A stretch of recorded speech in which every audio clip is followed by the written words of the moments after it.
Thank you, Achillea. Thank you for the warm remarks. It's actually an honor to be here in Athens Democracy Forum, the forum that has been over a decade, that has convened in Athens for the first time, and with the aim to discuss and address current challenges to democracy at the birthplace. I welcome this year's forum in my capacity as Secretary General for Greeks Abroad and Public Diplomacy, representing actually the Deputy Minister for Foreign Affairs, Mr. Giorgos Kotziras, whose cordial wishes for a successful forum I convey. I would also like to congratulate the Democracy and Culture Foundation, and especially Achilleas Tsaltas and his team for their professionalism in organizing this forum. I'm looking forward to exchanging views and interacting with professionals excelling in the field. Ladies and gentlemen, democracy, meaning rule by the people, was born following political reforms introduced in the year 507 BC by the Athenian leader Clisthenes, the father of democracy.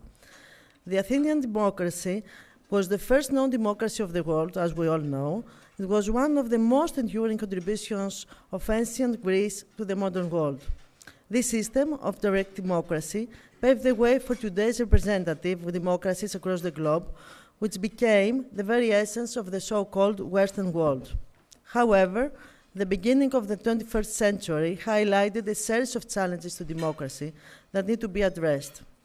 Whether it be escalating conflicts, geopolitical division, the climate crisis, mass migration, rising inequality, even the unchecked rise of artificial intelligence, these challenges jeopardize our present and future, as stated by Prime Minister Mitsotakis last week at the UN General Assembly. And it's with a lot of interest that we are going to hear what actually happened in the conference and with the Pact for the Future, that I think it's something that interests all of us and is the discussion of the future, actually.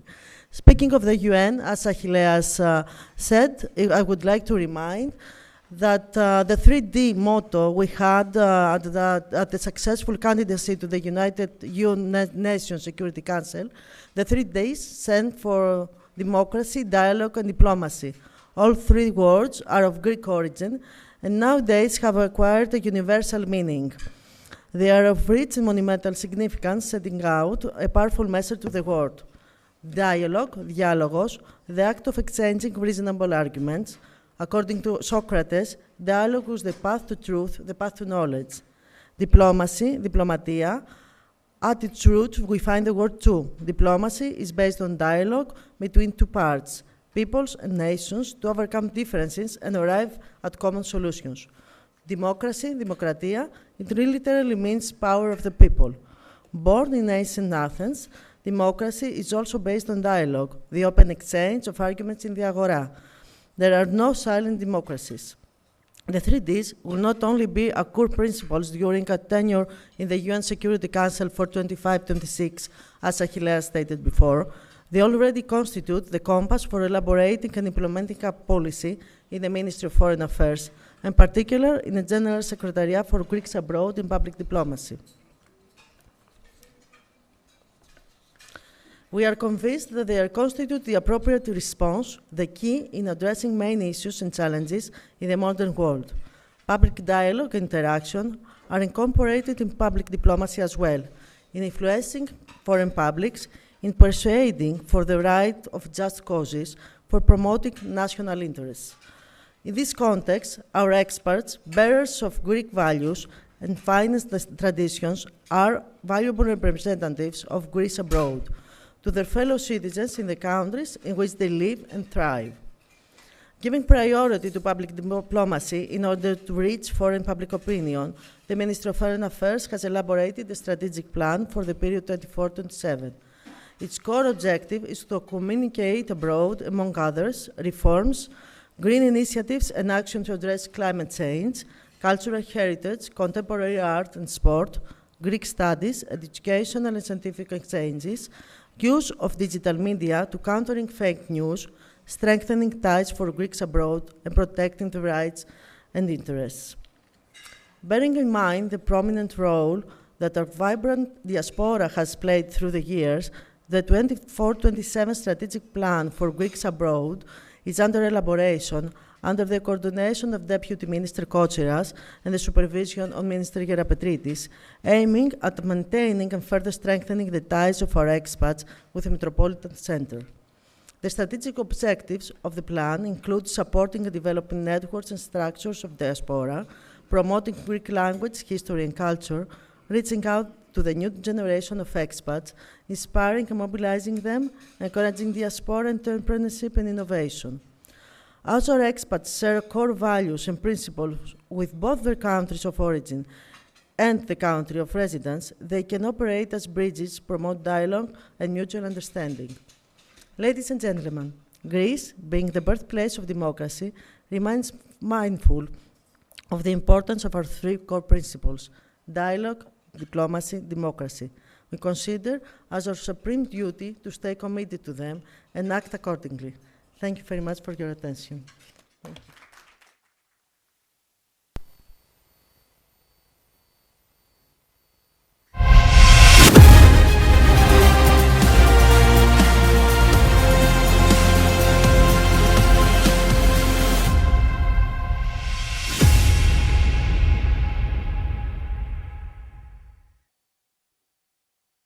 Do I have? Okay. Once more. Thank you so much, Maira, for that one, the 3 Ds, and there's also the 4th D, that's the diaspora, and being a Greek of the diaspora, living in Sweden, I'm very, very happy to hear that. Welcome. Do you hear me at the back? Perfect. Thank you so much. So welcome to you all to this timely discussion on multilateralism in a world of unilateral ambitions or even actions. My name is Alexandra Pascalidou, and I'm honored to be the moderator of this panel. I have a background in journalism and human rights advocacy. I've dedicated much of my work to issues that are at the core of democracy, gender equality, and social justice. And it's a privilege to guide today's dialogue as we explore the future of multilateralism and the reforms needed to meet the challenges of our interconnected world.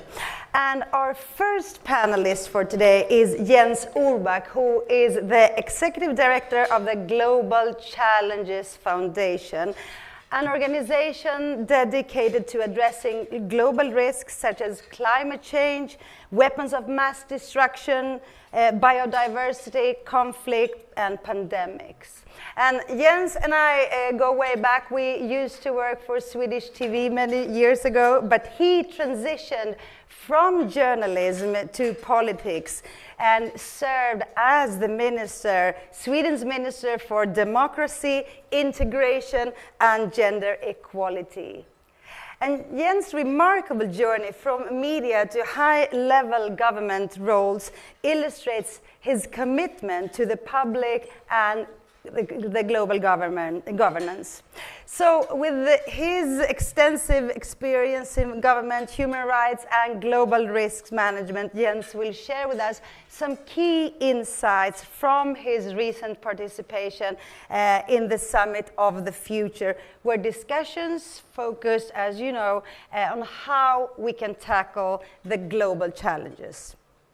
And next, we have Geoffrey Robertson, one of the world's legal minds and a human rights lawyers. Geoffrey has made a profound impact on global law through decades of advocacy, including his role as the president of the UN Crimes Court in Sierra Leone. He's also a prolific author with his latest book that you have to read, The Trial of Vladimir Putin, examining the challenges of holding world leaders accountable on today's fractured global system.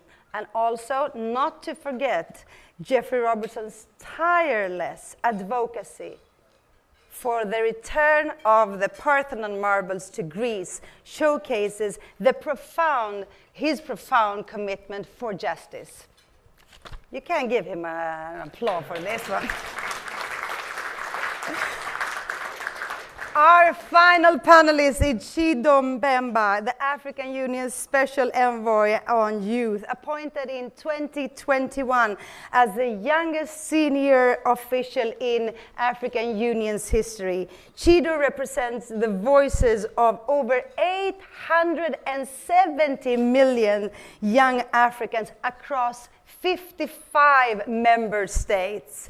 And she's focusing on issues as youth empowerment, gender equality, climate change, and education. And through grassroots initiatives, Chido has worked tirelessly to dismantle systemic barriers and promote more representative and inclusive governance structures. As you see, we have an amazing panel. Give them a round of applause.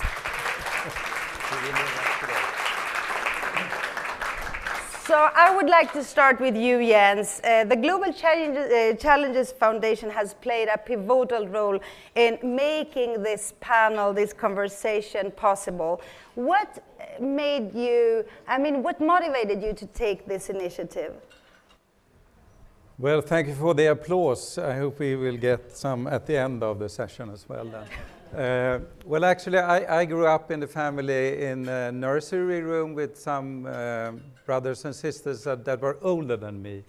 So I've always been very interested in the rule of law, so that the strongest in that room didn't decide on who should have dessert and who should have the meatballs and so on.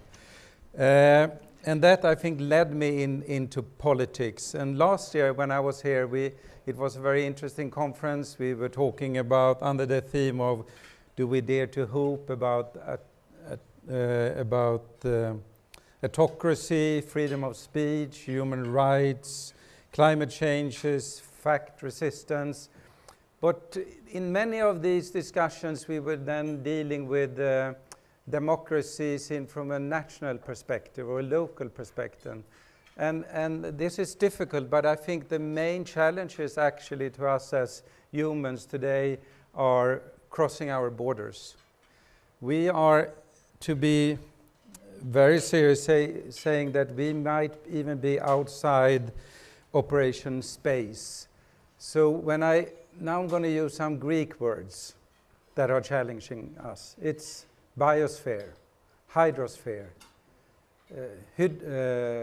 cryosphere, ice. Cryosphere. See. So why should I bother about ice? Well, the thing is that we are now going into a new geological time someone called it Anthropocene, where we as humans are actually affecting the biosphere, the cryosphere, the hydrosphere. But we don't have any rule of law. We don't have any measures on how to deal with it. We talked in the last sessions about politics should be joyful, and I think so. But what is politics actually? Politics, I would say, is a tool to sort out conflict of interests. That is what politics is about. And one good method, I would say, is democracy with a rule of law.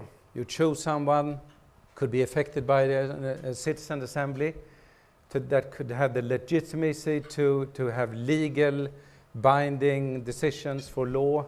You have some executives, and you have a court. And when we look at these climate changes, and that we also discussed last week in New York, we don't have the tools. I would look forward to listen to Richard here about strengthening the ICC, strengthening the International Court of Justice, so that also it could deal with climate issues, with biodiversity, and so on. So that was my hope for this Athens democracy, to bring in the new challenges that have developed during the last 70 years. The UN was established in 1945, but it was not built for this. We need a new charter. We need to have a young generation that deal with these questions so that we also can give life to coming generations. Mm-hmm. Exactly. We have the Teens for Democracy next door. They are preparing for it. And having just returned from the Summit of the Future, is there some key points you would like to share with us? Well, I'm happy that it didn't fail. And you can describe it as a half-empty glass or a half-full glass. And actually, there was a consensus, and I learned something new about the consensus, that everybody doesn't need to approve it. Because at the end of the conference, the Russians, together with some other countries, had strong opinions against it, but it was not taken up. Because they didn't get the support, mainly from the African countries this time, that wanted this pact to run. And there were different streams. I think there was 75 paragraphs and 56 action points.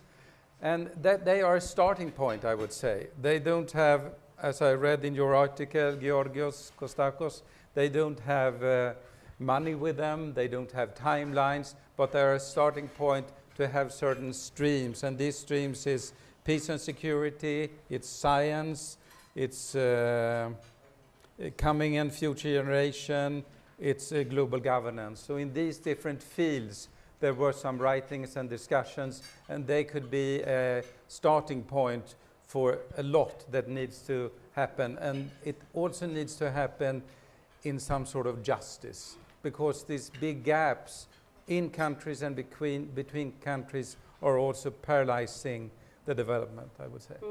The increasing gaps that we've been talking about them all the previous years at this conference. Geoffrey Robertson, given your extensive work in international law, how should international justice evolve, you think, to hold powerful states and leaders accountable? I'm thinking, of course, of your latest book also. Well, it should make a start, because when it last made a start, it was 1945, and things were very different. We have a United Nations, the meeting place of the multipolar powers, such as they are, which has a charter, and its charter promises, as the object of this multipolar exercise, to save succeeding generations from the scourge of war. Now, in that task, the United Nations today is absolutely worthless. Look around, Russia invading a fellow member, Ukraine. There'll be 500,000 deaths by the end of this year, according to many commentators, and many disablements. Look at Gaza. With America. When the United Nations was constructed, the General Assembly is merely a talking shop. Power resides in the Security Council, and 5 countries have vetoes for their own work and those of their allies. So when attempts are made by the Security Council for resolutions demanding peace negotiations between Ukraine and Russia, guess who vetoes them? Russia, every time. When attempts are made for ceasefire resolutions in Gaza, who vetoes them? America, on behalf of Israel. So how can, and when the Security Council should be taking action to protect democracy, the democracy of Nagorno-Karabakh, a wonderful little place with free press and free votes and independent judges, snuffed out last year after Russia was given by the Security Council responsibility for Nagorno-Karabakh, which was like giving the fox responsibility for peace in the hen house.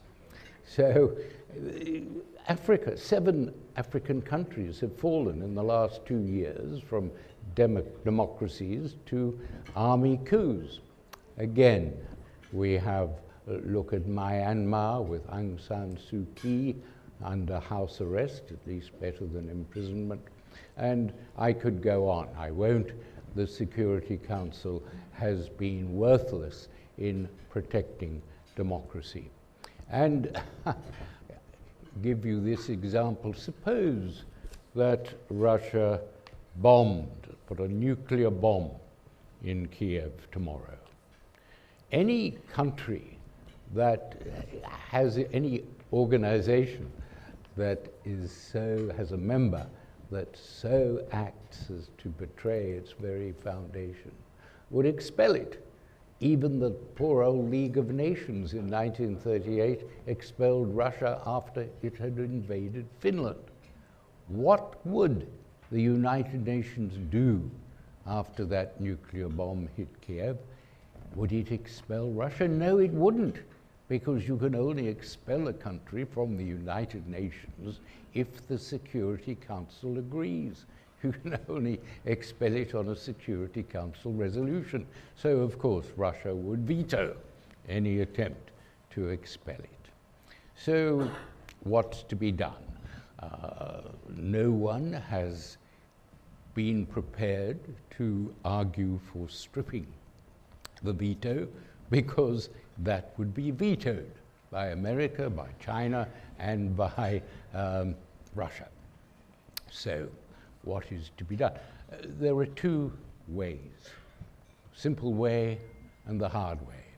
The simple way is to adopt the approach that even the procedural approach in the Security Council, that if you have a conflict of interest in a vote, you don't vote. And that would mean that Russia would not be able to veto a resolution requiring it to act. America would not be able to veto a resolution that affected its closest ally. This is a principle of law that is used in pretty much every legal process. There's a rule about conflicts of interest, and you don't act where you've got a conflict of interest. You can't. You're stopped. Well, that would be a simple way. America, at least a couple of weeks ago, accepted that there was need to reform the Security Council. It talked about having 2 more members from Africa, permanent members from Africa. It didn't talk about doing anything about the veto, which has now so poleaxed the Security Council that the United Nations is worthless for its main objective. The other, I'm afraid, alternative, the hard way, is to abolish the United Nations and go back to an organization that will and aims to protect democracy. That was the idea in 1938 when the League collapsed and the great English thinker H.G. Wells said that in future we should replace it with an organization of parliamentary peoples, which would have a Bill of Rights that would exclude any who opposed democracy. Well, maybe we should think of something like that. But abolishing the United Nations, that would lead to total anarchy, to use another Greek word? No, you'd have an organization of democracies, which would include maybe those 124 countries who've signed up to the International Criminal Court. It would include those 40 countries that have adopted Magnitsky laws, and it would have its own court, it would have its own rules, and it would stand up to those countries that threaten, as Russia threatens Ukraine, as China threatens Taiwan, and its own people in Hong Kong and so forth. No, it would be a massive task, but it would nonetheless be the task that could have been embarked on in 1939 when Stalin was in bed with Hitler working out how to carve up Poland. And of course, 5 years later, Stalin was our best friend, and so it was impossible to exclude from the United Nations countries that were brought in under the Soviet Union banner. And of course, the United Nations Charter makes no mention of democracy, because it does not protect democracy, nor does international law. And that is, we have here a democracy forum. A democracy has no protection, either from the United Nations or from international law. Thank you. Chido, you were also at the Summit of the Future, and I was following it from Sweden, and I was struck to notice that only 10% of the speakers at the UN General Assembly were women. And that is a revealing reminder of the ongoing underrepresentation of women in global decision making. So we're truly grateful that you're here today. And from your perspective as a social justice advocate, how can we reform multilateral institutions to ensure that they are more inclusive and more representative and more inclusive to particularly to marginalized communities and also women that are too often excluded? Thank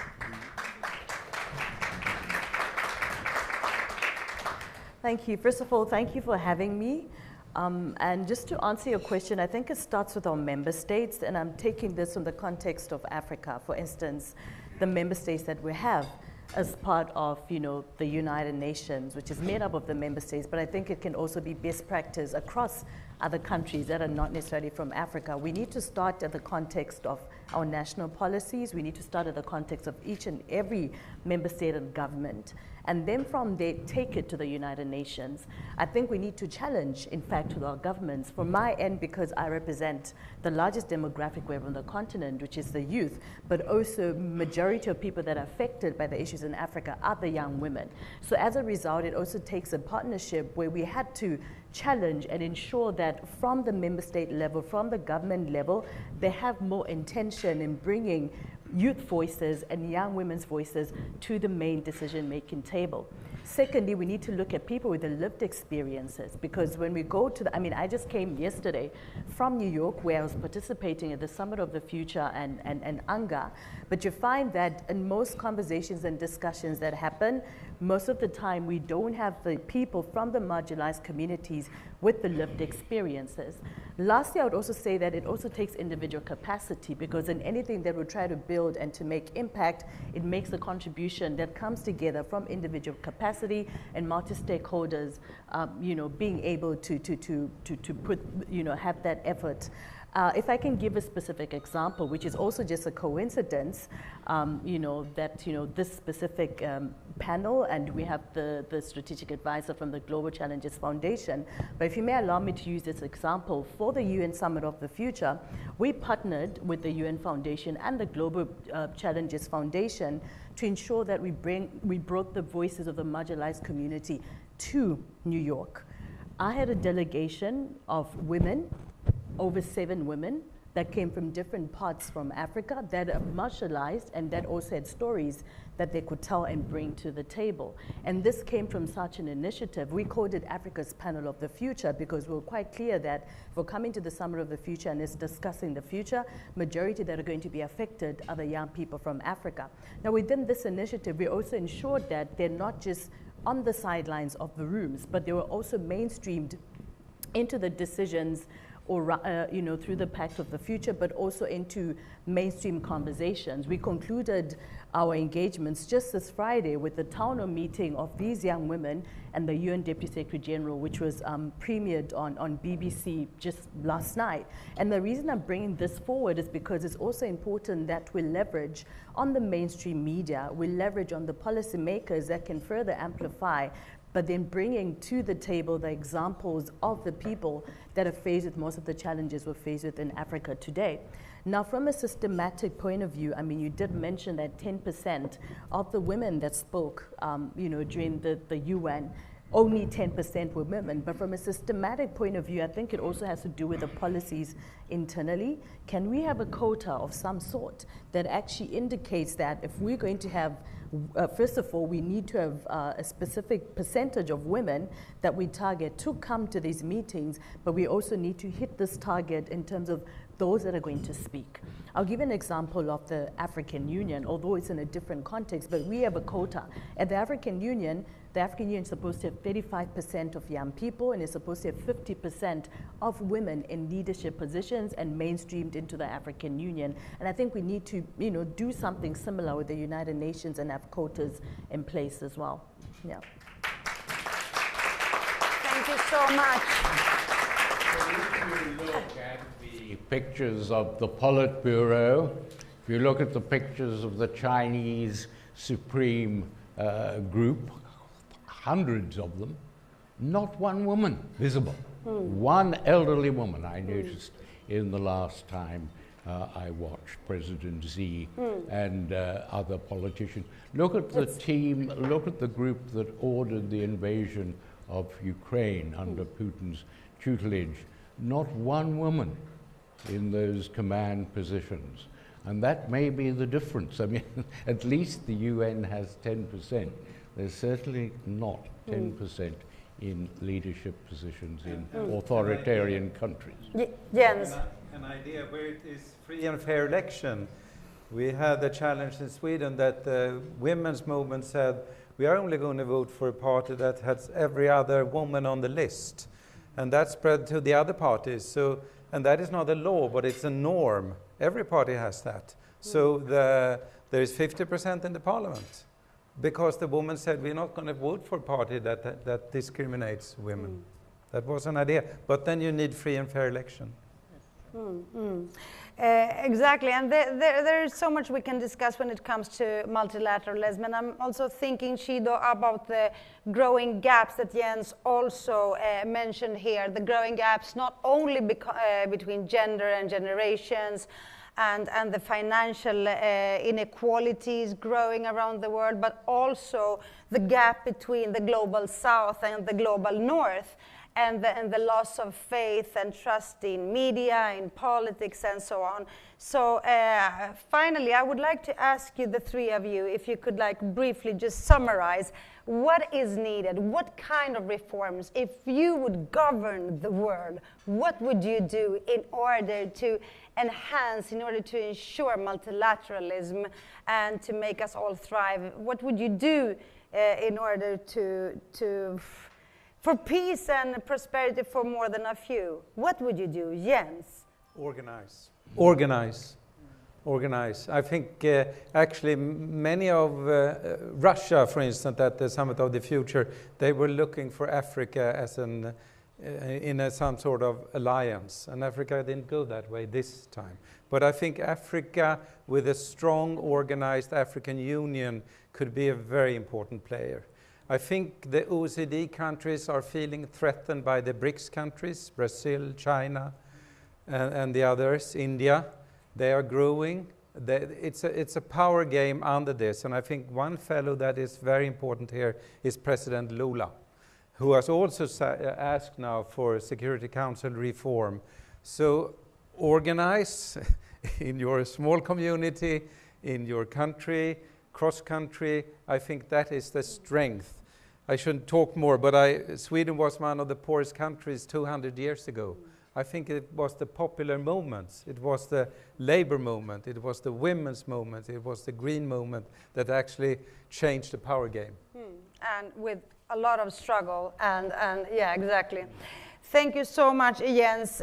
Chido, if you have specific solutions to these very, very complex challenges. Sure, I think mine is almost similar to Jens on coordination. I think we need to be more coordinated when we come to the table. I also speak specifically for Africa on that. Secondly, we need to look at the younger generation. And I say this in most of the rooms that I step into, specifically in the context of Africa. Over 65% of the demographic that we have on the continent are young people. Yet when we step into these rooms, you often have the 25%. So the 25% are making decisions for the majority, but 10 years down the line, the people who are going to have in the leadership positions are the 65%. So we need to look, at such situations. How can we have more of the demographic in the room? How can we have intergenerational co-leadership to ensure a sustainable future for all in multilateralism? Thank you so much, Chido. Well, I agree Geoffrey? with your comment about Lula. I spent 6 years defending him from actual totally false allegations in his own country. by the Bolsonaro factions. And his election means the Amazon breathes freely, the lungs of the world, and that alone is an important improvement. Much as I've been critical of the UN, we can't get anywhere with the UN. It's just completely log-jammed at the moment in important matters. But we are seeing independent courts making progress. And in the environment, the United Nations Human Rights Committee has issued a breakthrough in forcing the Australian government to look after the Torres Strait Islanders as their islands are sinking. The European Court of Human Rights has done the same with Switzerland, holding it to its climate promises. So there is opportunity there in regional human rights courts to improve life. And it is an extraordinary time in which medical advances, scientific advances are exponential. The vaccine used to combat COVID is now being used to fight cancer. We have in Europe 65% of our power comes from clean energy, thanks to innovation. We tell people born that babies, in fact, child mortality has halved this century already. And the baby born today is told that he or she will live till 120. So these advances do point to a brave new world, but we can't stop killing each other. And the 20-odd wars that are going on at the moment are unfortunately a sign of our failure. And it's a failure of a multipolar world. Geoffrey, I could listen to you for hours and hours, and I think we all could here. So I would like to say, you said organize, coordinate, and I would say stop killing each other. That's a good beginning for democracy, I would say. And at this point, before we open the floor for your very intelligent questions, I'd like to highlight the presence of Professor Mo Jihong, the director of the Institute of Law at the Chinese Academy of Social Sciences. Professor Mo, where are you, Professor Mo? Ni hao, ni hao. Hello. Come, xie. Maybe you can stand here. So, a brief intervention, as China holds a crucial role on the UN Security Council, and we heard more about that from Geoffrey. We would be honored to hear from you an intervention on how China views the future of multilateralism and their role in, for example, the Security Council. Yeah. Yeah, it works. Hello? If you just, yeah, Okay. exactly. Thank you. Yeah, it's a good question. And I'm a constitutionalist. Closer to the mic. And now, I'm a director of Law Institute of China Academy of Social Science. Yeah, I'm very international because I'm now honorary president of International Association of Constitutional Law. So also for the Greece, and I have many friends, just like your senior Professor Kashimatis Madvias, and the former Minister of the Foreign Affairs Ministry, just George Katos, my old friend. So it's such a very useful experience, international experience for me. I can understand just now the three panelists, they just introduced their opinion. And now I want to introduce just concisely about the China's philosophy. And we think, and now in China, and we are research for our constitutionalist research, what's the scientific theory for the global governance, national governance, and the social governance. And we can summarize the historical experience. But we also, and we should just practice any kinds of the mechanism. And we think, for me, I think there are 4 mechanisms for the human being to resolve our problem. The first, and for the human being, and we should have the common idea, common value, common awareness. And the first way, just if we two-part, and then we can make a dialogue. There's no democracy, because if we can make a negotiation, anything we can do. There's no democracy. So the negotiation and the dialogue is the first important way for the human being to come into the commonwealth. This first way. And this way also can for global governance, national governance, and the social governance. Anybody can use such a way. So everything, if we make some misunderstanding and we can make the deep dialogue and the negotiation, is a good way. And how can we make use of such mechanism? This is a different experience. Maybe it's a multiculturalism, multilateralism. Second way, just there are over 2 parts. Just 3 parts there need democracy. Yeah, the 1, 2, the 2, two, just verse 1, and then we need. And then we think the democracy is the old value. But now we can see that democracy also is a very useful governing tool for the human being. Yeah, just over 3,000 years. And the original place just from here. Yeah, the action. And now, and also we make use of the democratic mechanism to resolve the problem, and we want to based on the doctrine of the democracy to come into the commonwealth. So the democracy, and we need to develop the traditional democratic theory. And then I'm sorry, I know. I went to the China's understanding, and then you can see. But we ran out of time. Behind no problem. I will answer you.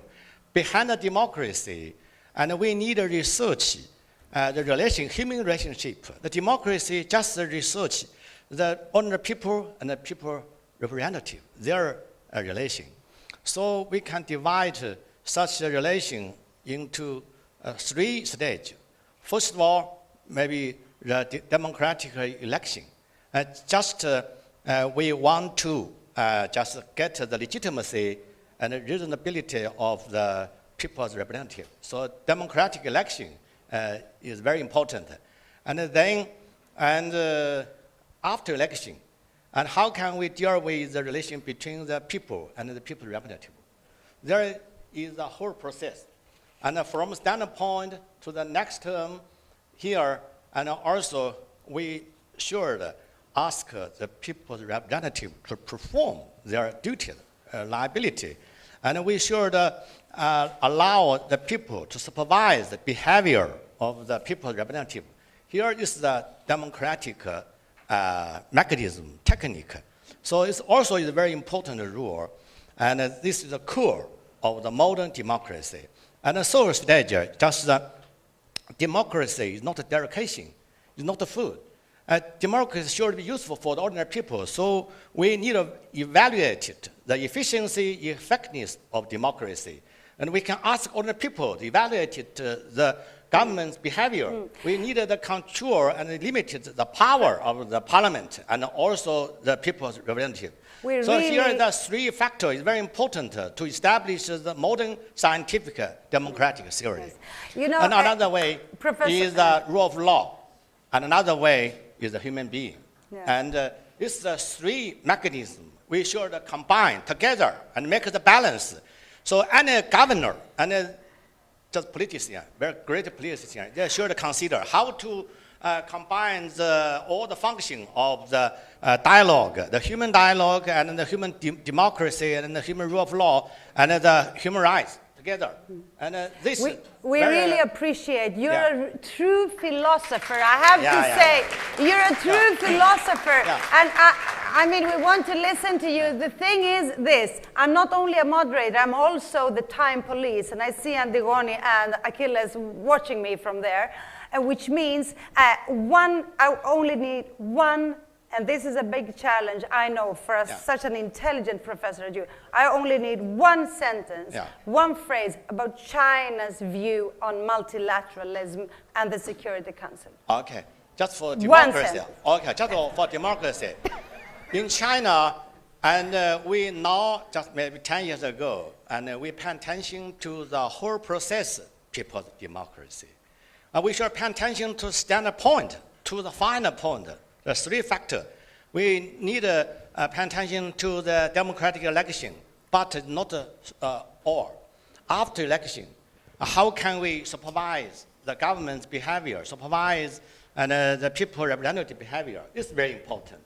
And then also we should find the final point. And the people elected the people representative, whether the people representative reflect their willingness.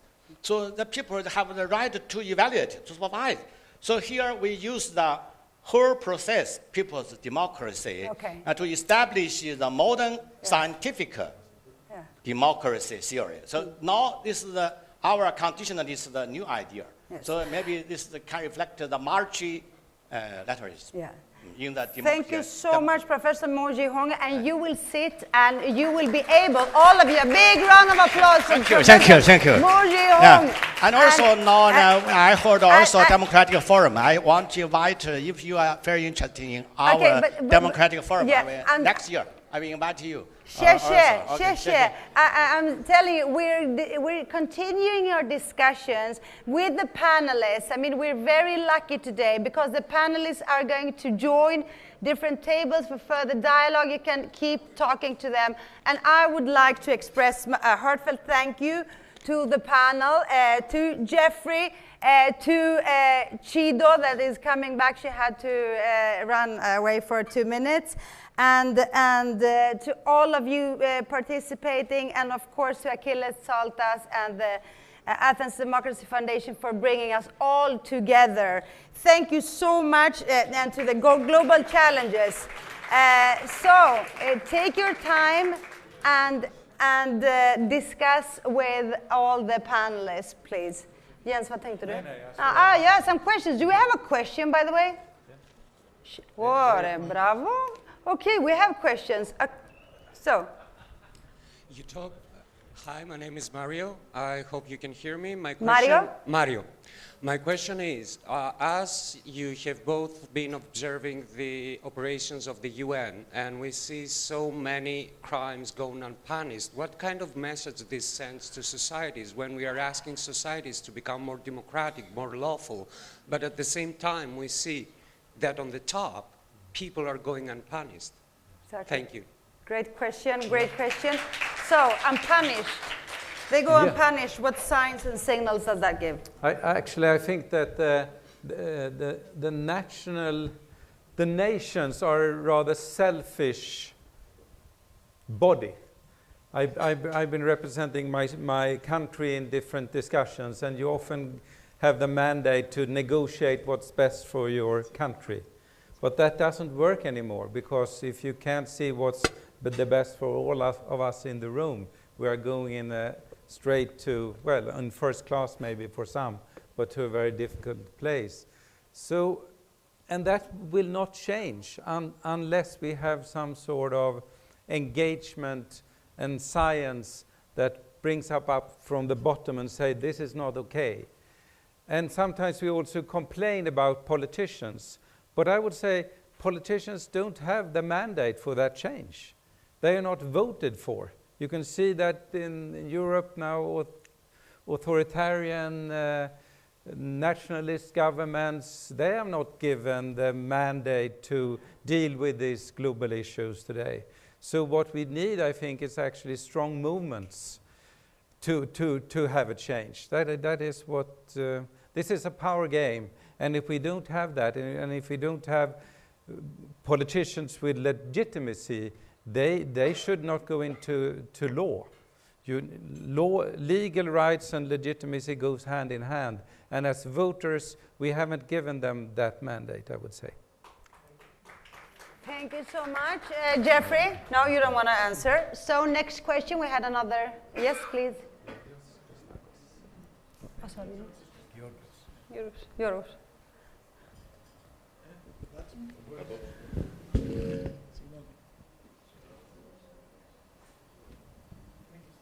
Yes, όχι, μιλήστε, βάλτε το κοντά.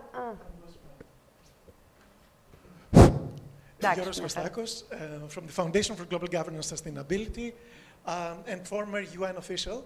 I'm worried when I hear about the UN being replaced by a community of democracies or something like that. First of all, there is a community of democracies which has in Poland, I think, its headquarters. It was an effort made some years ago, more than 100 countries, but it's more like, it's not the same as trying to govern the world for the common good. If we took for example, what you said as criterion of selection of the members, who is an ICC member, the US would not be a member of this community of democracies because they have not ratified the Rome Statute of the International Criminal Court. The US has not ratified the Law of the Sea, has not ratified the Children's Convention. So when we have a world which is rich in diversity, the UN, with its charter, is very cautious, rule of law, rights, but not exactly the same system for everybody, because when we intervene, and I want you to tell me if I'm wrong, we make things worse in Afghanistan, in Iraq, in Libya.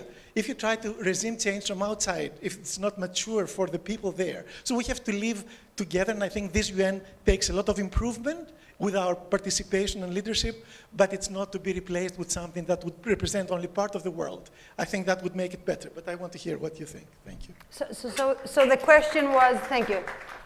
Did you? Yes, I did. Please, I think you're right up to a point, and the point at which you're wrong is the point at which hundreds of thousands of people get killed, as they are being killed today, because the UN is incapable of fulfilling its purpose of saving our generation and later from the scourge of war.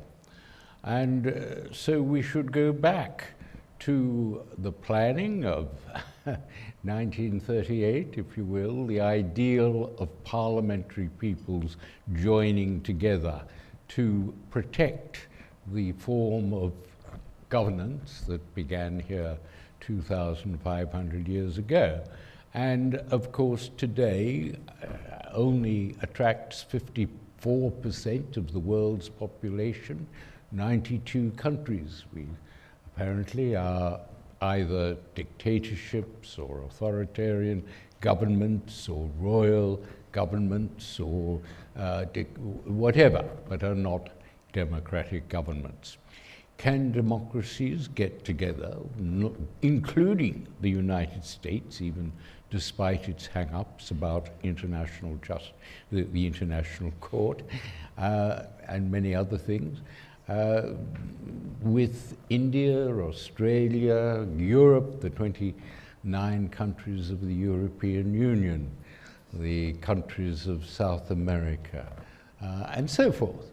There are 120 odd countries that support the ICC, plus America and others, could be a very powerful wedge of the world to stand up to China, which is currently jailing for many years those who support democracy in Hong Kong or elsewhere, to stand up to Russia, and with the power that comes from partly the American dollar as a sanctioned operation, and of course the power of ostracism, which is something that is quite important, and it's becoming back, the power to ostracize Russian people, who are as guilty as the Germans at the end of the Second World War, to ostracize those who become enemies of democracy.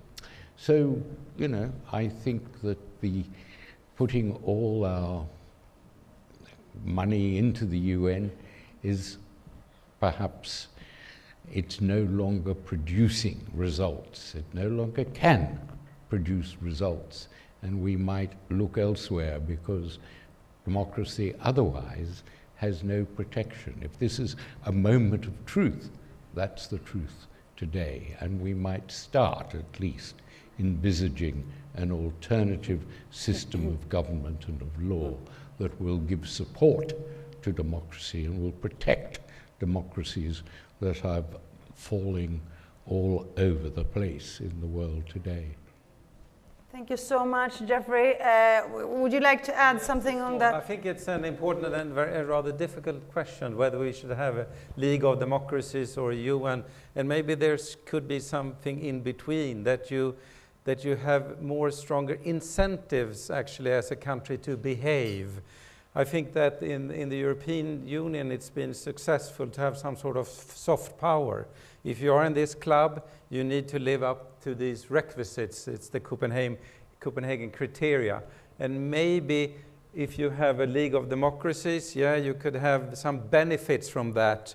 And then others could knock on that door, and maybe 193 countries would like to be in that assembly without taking away the UN, because the UN is also doing some good things on humanitarian and normative human rights and things like that. So, yeah, we politicians try to seek the least bad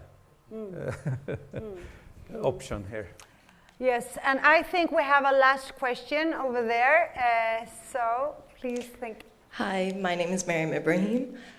So my question has to do with climate change and the SDGs. So I've been taking courses at my university, and we've been taught about the SDGs and how important it is and how we must strive to reach these goals by 2030, which is impossible from what we've been taught. But how can we sit here and tell the youth and people my age that, you know what, we need to focus on climate change when we have governments dropping bombs on people, which release crazy amounts of carbon dioxide and different chemicals into the atmosphere? So my question is, how can we encourage people of my age to still continue to consider specific topics like these when we see governments not respecting the rule of law? Bravo, bravo. Yeah, that's it. So, would you like to answer, Geoffrey? Jens? Well, you make a start by making these governments trying to capture their leaders and charge them with war crimes, because that's a war crime. Okay, the ICC, the International Criminal Court, has only been going for 20 years. It's only just got to the indictment stage of Putin for kidnapping children and of Netanyahu for dropping bombs that destroy whole residential areas. So that is part of the answer, but only a small part, because countries like America and Russia do not sign up to the ICC, and it's difficult to prosecute their leaders. The other possibility that I've already mentioned is the use of regional human rights courts, and the use of in every human rights treaty, you've got a protection of the right to life. And ultimately, what is at stake is the right certainly of children to life. And there was an important case in the European Court of Human Rights last year, where some Swiss grandmothers sued the Swiss government for not living up to its climate change promises, and the court forced it to do so. And the Australian case, where the Human Rights Committee of 18 international judges ruled that the Australian government had infringed the right to life of these islanders who were threatened, and their culture was threatened, their privacy was threatened. The tombs of their ancestors were awash with water rising tides in the Pacific. So I think that there are developments. I mean, a few years ago, no one thought the law could touch the polluters of the environment, but now it is. And so there are various ways of proceeding. Thank you so much, Geoffrey. And the last words Yeah, to I think actually Orback. one outcome of the Summit of the Future was this unity among the future generation. And that, I think, can be a normative basket to always think what decisions are we taking now and how that does it affect the coming generation. But actually, we are sitting here with gray hair, and I have to give back the floor, because if you win the will of the young generation, I think you will win the future. But it's not easy. It's not easy, but we have to fight that. Thank you so much, Jens Orback, Geoffrey Robertson, Professor Jihong, and Chido. She's very soon back. Please feel free to talk to these amazing people. Thank you so much, and enjoy your lunch, the rest of your lunch anyhow. Thank you.